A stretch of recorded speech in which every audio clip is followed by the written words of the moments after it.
greatness. It's just something we made up.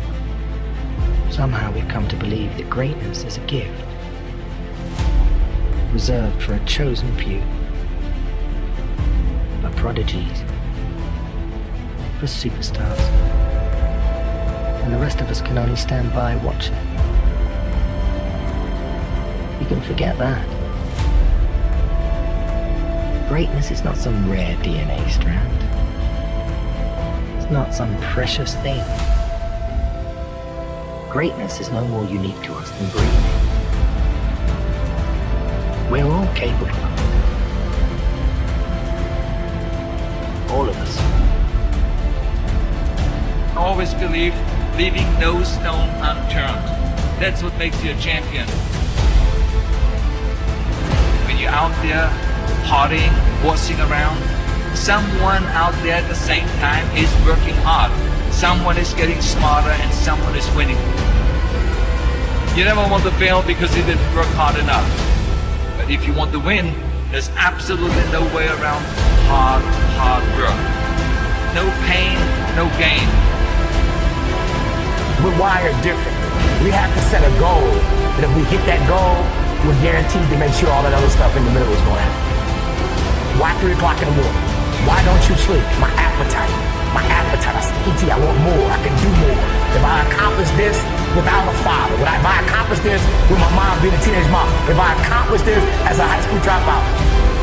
How many of you believe in your life that your worst day can become your best day if you turn it around? If I can accomplish these things from this start, now that I'm at this place, knowing what I know now, what can I accomplish? And I want you to think about that.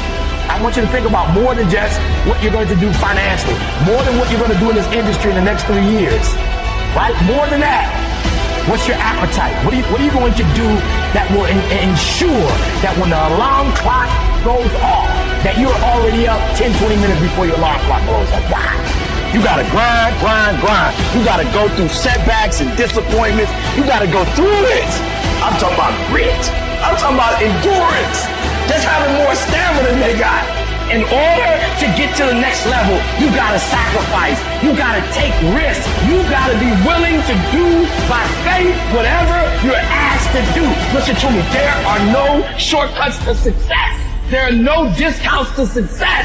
It's always sweat. It's always blood. It's always tears. You always have to give all to be the best.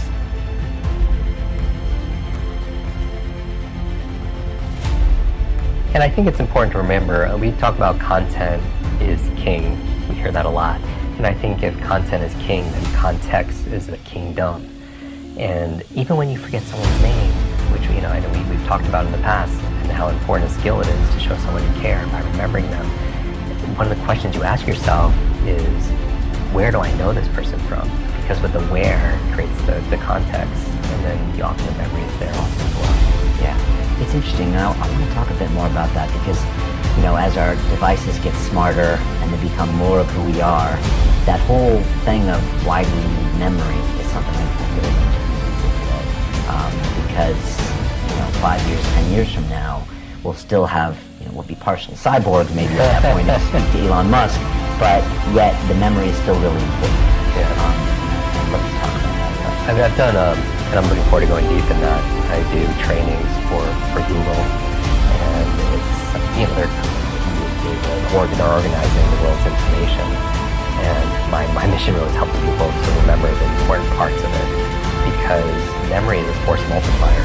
It's one of those things. I challenge anyone to think of anything that they do or want to accomplish that doesn't require memory. Anything, whether it's kinesthetic body memory or remembering, like if we lost, look at the other end, if we forgot half of what we know or knew, half the words, half the people, half of our expertise, we wouldn't be very functional. Yeah. And so imagine if we could double our capacity to learn in a fraction of the time, then we become extremely productive and powerful. And I'm not talking about frantic fast. When I teach people how to read 2 or 3 times faster, I mean in efficiency and effectiveness. You can imagine when you were, great documentary, by the way, Iron Mind, when you're training for something, your body, if you had some kind of physical challenge, or let's say we're walking up a hill, you could do it at a level of efficiency and effectiveness than somebody who wasn't in as physically in shape, because you're strong and you don't have to lose as much energy. The same thing when I read, whether it's reading a book a day or people see me on stage, 100 people stand up and introduce themselves, and I recite everyone's name or numbers or Remember words. numbers, they say. Everyone can do that. And it's not something, there's no such thing as a good or bad memory. There's a trained memory and an untrained memory. And this works no matter your age, your background, your financial situation, gender, your history, your IQ. None of that matters. What matters is, just like with anything, is focus and putting in the work. And so it might not always be easy, but it's so worth it. It's like describing to somebody what a rainbow looks like because it's never seen a rainbow, or describing what a rose smells like. It's never really seen a rose. I believe people, my mission is that people are genius inside of them. I'm not talking about an IQ or number. I mean, they have strengths and talents, and I want to be able to create environments where they can let it out, because the world needs more of it. My whole belief about the meaning of life, it's not the exact right word, but is to find out how many skills I can acquire that have utility, then put that utility to the test in service of something bigger than myself. So that's like my mission in life, right? So what are things that I should understand about the brain that would allow me to acquire more skills, acquire them faster, put them to use more effectively? Like, what are either realizations about the brain or training techniques that I should know about? Yeah, I mean, a big part of this has to do with the fact that we live our lives mostly on autopilot unless we put a lot of effort into not doing that. And so just by getting off autopilot, but wouldn't that, so that's ultimately just sort of making new connections. So examples that you give oftentimes: drive home a new way, brush your teeth with your left hand. And I certainly do feel the impact of that, like from a stave off neurodegenerative decline. That seems to make a lot of sense. And you've talked about the nuns who donated their brains to science. Why, I don't know, but that's incredible. And all of them, right, had like early stage dementia, but they showed no signs. not all of them, but a much bigger percentage than anyone thought. About a third of them had Alzheimer's, but it wasn't clear when they were alive because they were so cognitively active, because they were doing stuff.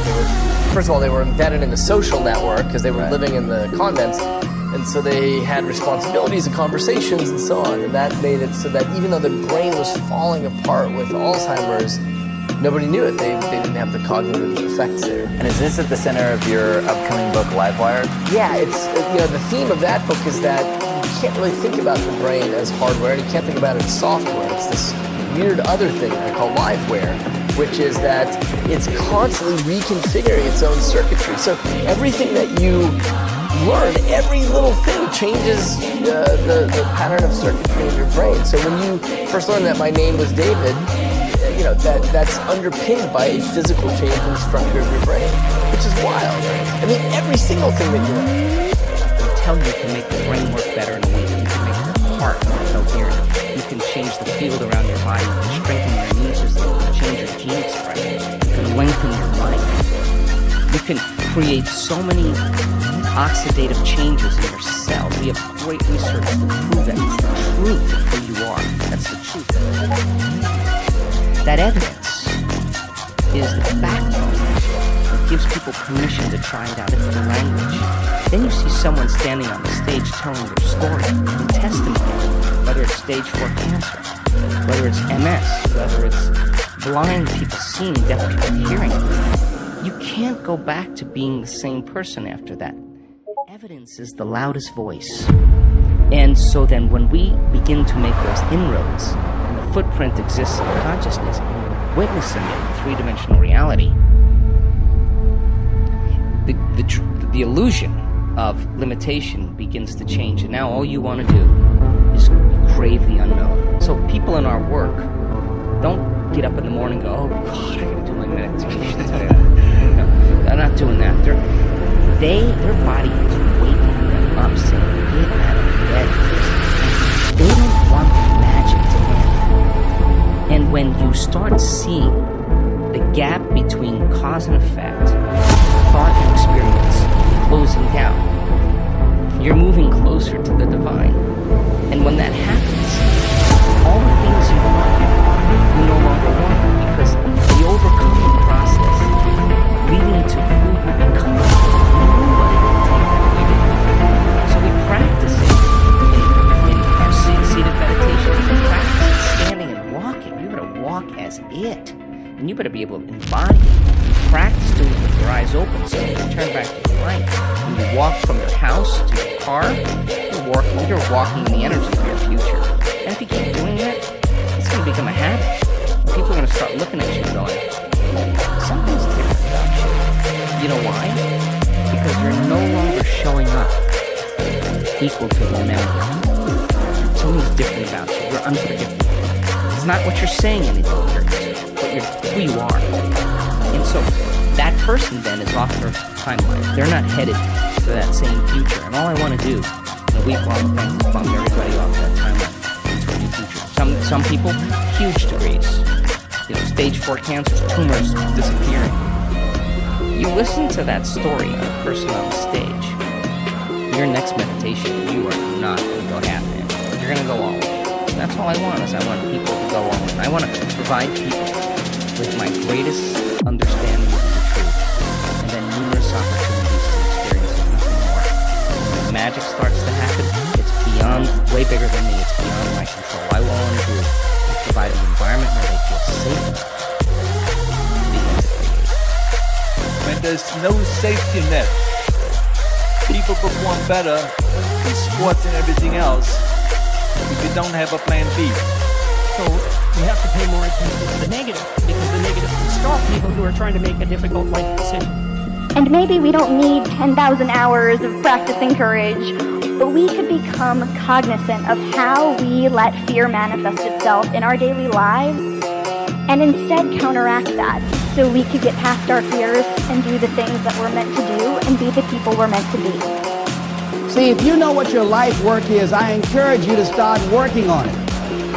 If you can't do it all at one time, do just a little bit of it. A lot of people are looking at this the wrong way.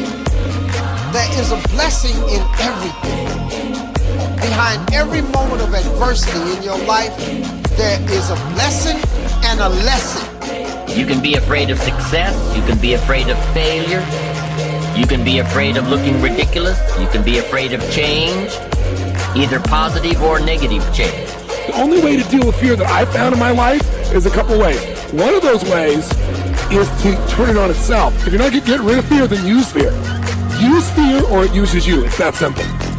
And there was something that had been on my heart and something that I had been thinking about but had long let fear get in the way of. And in doing so, I realized that I had come into a whole new world. I had come up with my plan for how I was going to change the world. About the things that you do that you shouldn't do, that you know you shouldn't do beyond a shadow of a doubt, right? There's some things like that. That's bad habits and poor aim and all of the resentment and hatred and aggression and unresolved conflicts and all those things that are dementing you and warping you, and then think, okay, those things get the upper hand, man. They get the upper hand, and they take you the worst possible place you could go. You don't magnify the degree to which the pain ought to be affecting you.